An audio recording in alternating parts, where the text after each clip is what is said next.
नमस्कार दोस्तों, स्वागत है आप सभी का एक बार फिर से आपके अपने इस YouTube चैनल पर। दोस्तों, आज की वीडियो बहुत ही महत्वपूर्ण है क्योंकि इस वीडियो में मैं आपको जितने भी इम्पॉर्टेंट अधिगम अक्षमता यानी कि लर्निंग डिसेबिलिटीज़ होती हैं उनको मैं इस वीडियो में कवर करने जा रहा हूं। और इस वीडियो को देखने के बाद कोई भी एग्ज़ाम हो, क्योंकि देखिए सभी एग्ज़ाम्स में चाहे सीटेट, डीएसबी, केवीएस, यूपीटेट, सब में आपको लर्निंग डिसेबिलिटी पर एक दो प्रश्न तो जरूर ही देखने को मिलेगा। जैसे अगर आपने बहुत नाम सुना होगा, डिसलेक्सिया, डिसग्राफिया, डिसकैलकुलिया, डिसमोर्फिया, ये डिस वाले जितने भी बीमारियां हैं ना, ये आपने बहुत सुनी होंगी। और यकीन मानिए अक्सर जब हम पढ़ रहे होते हैं ना तो इनमें कन्फ्यूज़न बन जाती है क्योंकि नाम एक जैसे लग रहे हैं ना हमें। लेकिन मैं आपको इस वीडियो में कुछ ऐसी ट्रिक्स और टेक्निक्स भी बताते जाऊंगा साथ के साथ, जिससे कि ये कन्फ्यूज़न आपकी हमेशा के लिए दूर हो जाएगी। और इतना ही नहीं, इस लेक्चर की फ्री पीडीएफ भी मैं आपको अपने टेलीग्राम चैनल पर प्रोवाइड करा दूंगा, जिससे कि आप इस पूरी लेक्चर को डाउनलोड करके आसानी से आराम से बाद में पढ़ सकते हैं। चलिए वीडियो की शुरुआत करते हैं। सबसे पहला जो लर्निंग डिसेबिलिटी है वो है डिसलेक्सिया। ठीक है, हो सके तो इंग्लिश वर्ड भी याद कर लीजिए, हालांकि इंग्लिश और हिंदी सेम ही होता है, कन्फ्यूज़न वाली यहाँ पे बात नहीं होती है। सबसे पहला है डिसलेक्सिया।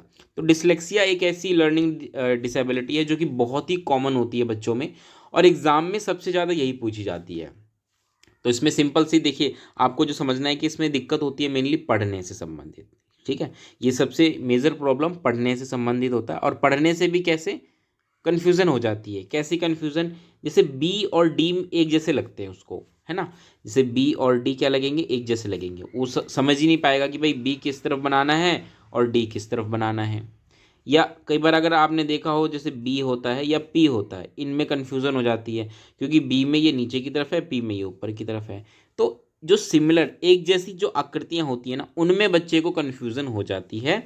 इसके अलावा बच्चे कई बार पढ़ते समय अक्षर को आगे पीछे कर देते हैं। जैसे डी ओ जी डॉग होता है ना, तो वो क्या पढ़ देंगे, इसको जी ओ डी गॉड पढ़ देंगे, क्योंकि डी और जी को इन्हें इंटरचेंज कर दिया।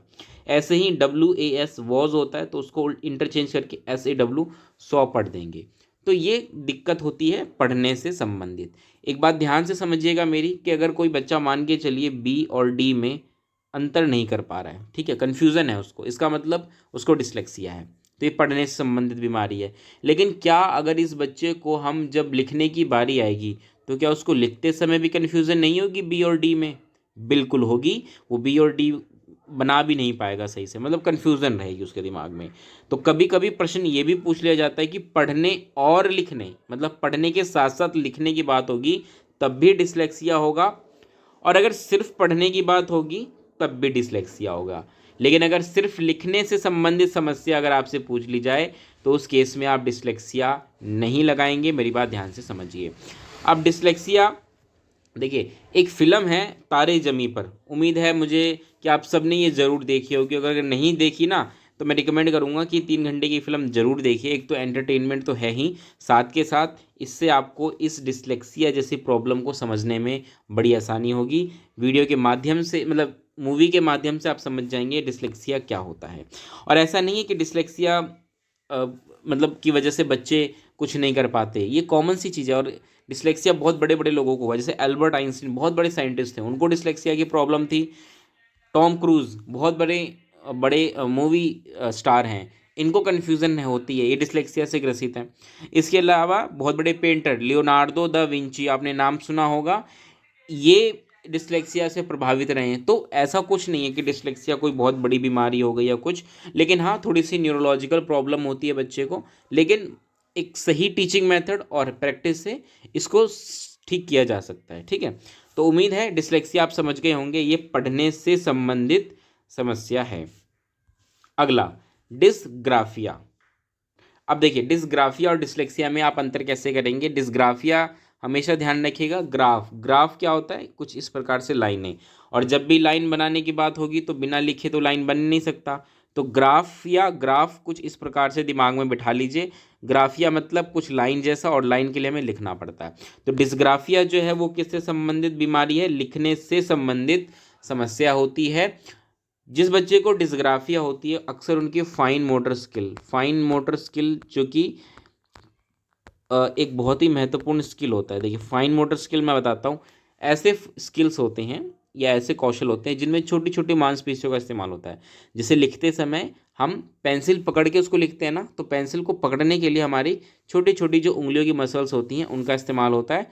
तो जो बच्चे डिस्ग्राफिया से ग्रसित होते हैं अक्सर उनमें फाइन मोटर स्किल्स में थोड़ी सी कमी होती है। उनकी हैंड राइटिंग ना बहुत गंदी होती है, आप देख करके पहचान लेंगे कि इस बच्चे को डिस्ग्राफिया है।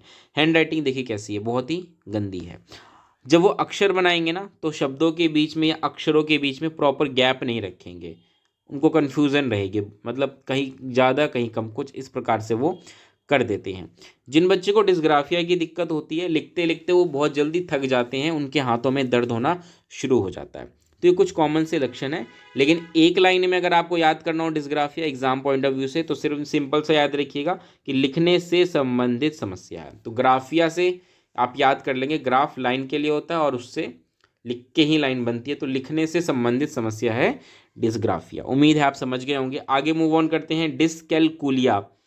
अब डिस्कैलकुलिया, कैलकुलिया, कैलकुलिया से कुछ याद आया? कैलकुलेटर टाइप में, कैलकुलेटर आपने देखा होगा ना, कैलकुलेटर आप सबने इस्तेमाल भी किया होगा।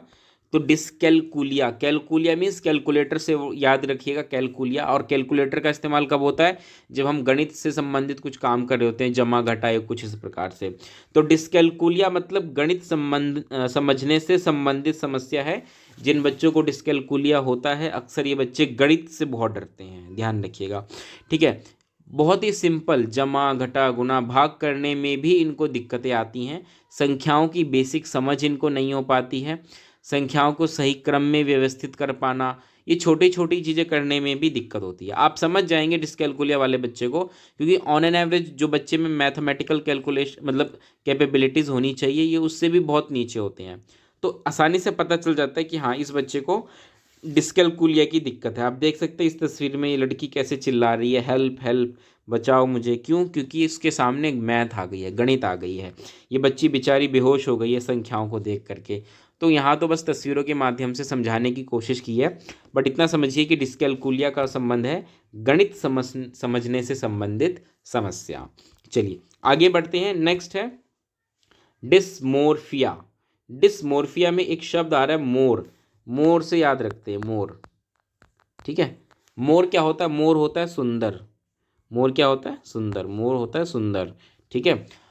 तो यहाँ पे कुछ कुछ इस प्रकार से आप याद रखिएगा, डिस्मोर्फिया मोर होता है सुंदर, बट इसमें जो व्यक्ति डिस्मोर्फिया से प्रभावित हो गया, क्योंकि मोर का मतलब तो सुंदर हो गया, लेकिन डिस्मोर हो जाए तो सुंदर का उल्टा। इसका मतलब ये है कि डिस्मोर्फिया में जो बच्चा या जो बालक या कोई व्यक्ति होता है उसको अपने शरीर के आकार या आकृति में कुछ विकृति का अनुभव होता है। अब विकृति कैसी? जैसे आप इस तस्वीर में देखिए, ये व्यक्ति अपने आप को देख के क्या सोच रहा है कि ये मैं कैसा दिख रहा हूँ, मैं थोड़ा सा मोटा हो गया हूँ, मेरे कान कैसे हैं, मेरी आंखें कैसी हैं, मेरे हाथ पतले पतले हैं, मैं बहुत मोटा हूँ, ठीक है, कुछ मेरी गर्दन बहुत छोटी है। मतलब कुछ कुछ इस प्रकार से ये अनुभव कर रहा है अपने आप को देख करके, और इसको लग रहा है कि मैं बाकी लोगों की तरह सामान्य नहीं हूँ, शायद मेरे शरीर के आकार और आकृति में कुछ विकृति है। तो इसी को हम बोलते हैं डिस्मोर्फिया। नेक्स्ट अफेजिया और डिस्फेजिया और अफेजिया दोनों को मैंने एक साथ ही लिया है। इसका रीज़न ये है कि दोनों ही बोलने से संबंधित समस्या है, ठीक है ना। अफेजिया और डिस्फेजिया, ठीक है। तो फेजिया मतलब बोलने से संबंधित है, ठीक है, इस प्रकार से याद रखिएगा। अब यहाँ पे डिस्फेजिया में क्या होता है कि बच्चे को या बालक को, व्यक्ति को आंशिक क्षति होती है, मतलब उसकी जो स्पीच होती है ना उसमें थोड़ी सी उसको दिक्कत होती है। आंशिक, आंशिक का मतलब थोड़ी बहुत। फॉर एग्जाम्पल यदि कोई बोल रहा है तो थोड़ा बहुत बोलते बोलते अटक गया, भूल गया कुछ, थोड़ा बहुत हकला रहा है, ठीक है, या कुछ उसको याद नहीं आ रहा, सही शब्द उसके दिमाग में नहीं आ पा रहे, तो ये अगर थोड़ा बहुत हो तो आंशिक है, इसका मतलब डिस्फेजिया है। लेकिन अगर अफेजिया होगा तो पूर्ण क्षति हो जाएगी, बोलते बोलते रुक जाएगा, याद ही नहीं आएगा उसको क्या था क्या नहीं था, है ना। बहुत ज़्यादा उसके जुबान लड़खड़ाएंगे, बहुत ज़्यादा वो रुकेगा, अटक अटक के बोलेगा, क्योंकि ये भी एक तरीके से न्यूरोलॉजिकल डिसऑर्डर होती है, जो लेफ्ट ब्रेन होता है उसमें कोई दिक्कत आ जाती है, इस वजह से प्रॉब्लम क्रिएट होती है अफेजिया और डिस्फेजिया की, ठीक है। उम्मीद है आप समझ गए होंगे। आगे बढ़ते हैं। Next is dyspraxia. डिस्प्रेक्सिया जो कि fine and gross motor skill से संबंधित समस्या है। अब देखिए फाइन मोटर स्किल तो मैंने अभी समझाया, जिसमें कि छोटी मांसपेशियों का इस्तेमाल होता है, और ग्रॉस मोटर स्किल मतलब जिसमें बड़ी मांसपेशियों का इस्तेमाल होता है। तो जो बच्चे डिस्प्रेक्सिया से प्रभावित होते हैं, अक्सर उनको अपने छोटे मोटे काम करने में बहुत ज़्यादा दिक्कत आती है, क्योंकि सभी काम fine and gross motor skill का इस्तेमाल करके ही होते हैं। ऐसे बच्चे अक्सर पढ़ने में या लिखने में तकलीफ़ महसूस करेंगे। ठीक है, तो ये डिस्ग्राफिया भी हो सकता है, लेकिन डिस्ग्राफिया के और भी लक्षण होते हैं जो मैंने आपको बताए थे। तो एक तो लिखने में उसको दिक्कत होगी, पेंसिल नहीं पकड़ पाएगा ठीक से, अपने शू लेसिस बांधने में दिक्कत होगी, शू लेसिस बांधने में भी हाथों की उंगली का इस्तेमाल होता है, वो उससे नहीं होगा। अगर वो कैंची से संबंधित मतलब पेपर कटिंग वगैरह कुछ कर रहा है तो वो उसको दिक्कत होगी, क्योंकि कैंची चलाना भी एक फाइन मोटर स्किल है। ठीक है, क्रिकेट खेलते समय अगर वो गेंद को पकड़ रहा है, कैच कर रहा है, गेंद को अगर वो कैच कर रहा है तो उसमें भी उसको दिक्कत होगी। क्यों? क्योंकि गेंद को कैच करना भी फाइन मोटर स्किल में है। तो इस प्रकार की दिक्कतें इस बालक को होती हैं जो डिस्प्रेक्सिया से प्रभावित होते हैं। अब देखिए, ये आपको यहाँ पर जो ये व्यक्ति नज़र आ रहे हैं, मैं चाहूँगा कि इनका नाम आप मुझे कमेंट बॉक्स में बताएंगे कि ये कौन है। लेकिन मैं आपको हिंट दे देता हूँ कि जो हैरी पॉटर फिल्म थी उसमें जो छोटा बच्चा जो हैरी पॉटर था, ये उनका किरदार इन्होंने निभाया था। तो इनका क्या नाम है आप मुझे कमेंट बॉक्स में बताएंगे। तो ये भी डिस्प्रेक्सिया से प्रभावित थे। ठीक है, ये बहुत ही सरप्राइजिंग है। चलिए आगे बढ़ते हैं। नेक्स्ट एंड द लास्ट जो लर्निंग डिसेबिलिटी हम पढ़ेंगे, दैट इज़ ADHD, यानी कि attention deficit hyper active disorder. ये इसका नाम हिंदी इंग्लिश में कुछ भी कर लीजिए, यही रहेगा और यही आपको याद भी करना है। अब इस पर भी बहुत प्रश्न आजकल आने लगे हैं, क्योंकि ADHD भी बहुत कॉमन डिजीज़ हो गई है आजकल बच्चों में।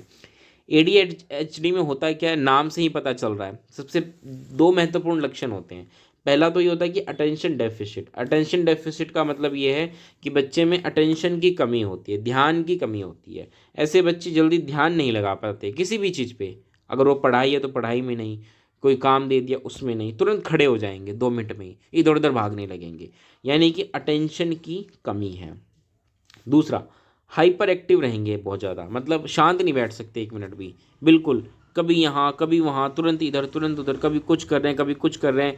ठीक है, ऐसे बच्चे क्लासरूम में देखिए, कभी इसके डेस्क पे कभी उसके डेस्क पे, मतलब जो ये उधम मचाते हैं, टीचर भी बहुत परेशान हो जाते हैं ऐसे बच्चों से। हालांकि ये एक प्रॉब्लम है जो कि हमें समझना चाहिए कि ऐसे बच्चों को थोड़ी सी एक्स्ट्रा सपोर्ट की ज़रूरत होती है, ADHD से जो बच्चे प्रभावित होते हैं। ठीक है, तो ये कुछ महत्वपूर्ण लर्निंग डिसेबिलिटीज़ थी जो कि मैंने आपको बता दी इस वीडियो में। और कोई भी एग्ज़ाम हो उससे बाहर कुछ नहीं पूछा जाएगा, बस इस एक वीडियो को देख लीजिए, PDF डाउनलोड कर लीजिए, बार बार उसको पढ़ते रहिए, और आपका कोई भी एग्ज़ाम हो उसमें लर्निंग डिसेबिलिटी से रिलेटेड कोई भी क्वेश्चन आ जाए, आप उसका जवाब यूँ चुटकियों में दे देंगे।